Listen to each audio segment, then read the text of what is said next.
ഇടുക്കിയിൽ DCC president തെരഞ്ഞെടുപ്പിന് മുന്നോടിയായി വിഭാഗീയ പ്രവർത്തനങ്ങൾ രൂക്ഷമാകുന്നു. DCC പ്രസിഡന്റിനായി കനത്ത വടംവലിയാണ് നടക്കുന്നത്. മത സാമുദായിക നേതാക്കളുടെ ശുപാർശയുമായി ചിലർ രംഗത്ത് എത്തിയതോടുകൂടിയാണ് അതൃപ്തി രൂക്ഷമായത് എന്നാണ് വിവരം. അതേസമയം ജില്ലയിലെ DCC നേതൃത്വത്തിനെതിരെ KPCCക്ക് പരാതി പ്രളയമാണ്. ഇന്നലെ നടന്ന DCC നേതൃയോഗം I വിഭാഗം ബഹിഷ്കരിച്ചതായാണ് വിവരം. DCC നേതൃത്വത്തിനെതിരെ ഒരു വിഭാഗം KPCC പ്രസിഡന്റിന് പരാതി നൽകിയതിന് പിന്നാലെയാണ് ബഹിഷ്കരണം. I ഗ്രൂപ്പിന്റെ കൈവശമുള്ള സ്ഥാനമാനങ്ങൾ DCC പ്രസിഡന്റ് മറ്റുള്ളവർക്ക് നൽകുന്നു എന്നാണ് ഇവരുടെ പരാതി. ഏറ്റവും അവസാനം ഉടുമ്പൻചോല ബ്ലോക്ക് കോൺഗ്രസ് കമ്മിറ്റി പ്രസിഡന്റിനെ നിയമിച്ചതാണ് പ്രശ്നം രൂക്ഷമാകുവാൻ കാരണം. I ഗ്രൂപ്പുകാരനായ നിലവിലെ ബ്ലോക്ക് പ്രസിഡന്റിനെ അറിയിക്കാതെയാണ് A ഗ്രൂപ്പ് പ്രതിനിധിയെ ബ്ലോക്ക് പ്രസിഡന്റായി നിയമിച്ചത്.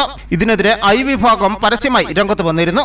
വർഷങ്ങളായി I വിഭാഗത്തിന്റെ കൈവശമുള്ള ബ്ലോക്ക് പ്രസിഡന്റ് സ്ഥാനം നേതാക്കളും പ്രവർത്തകരും അറിയാതെ A വിഭാഗത്തിന് നൽകിയത് ജില്ലയിലെ ഏതാനും ചില നേതാക്കൾ മാത്രം ചർച്ച നടത്തിയാണെന്നും ഇപ്പോൾ പ്രസിഡന്റ് സ്ഥാനം ലഭിച്ചയാൾ കാലങ്ങളായി പ്രവർത്തന രംഗത്ത് ഇല്ലാതിരുന്ന ആളാണെന്നും ഒരു വിഭാഗം ആരോപിക്കുന്നു.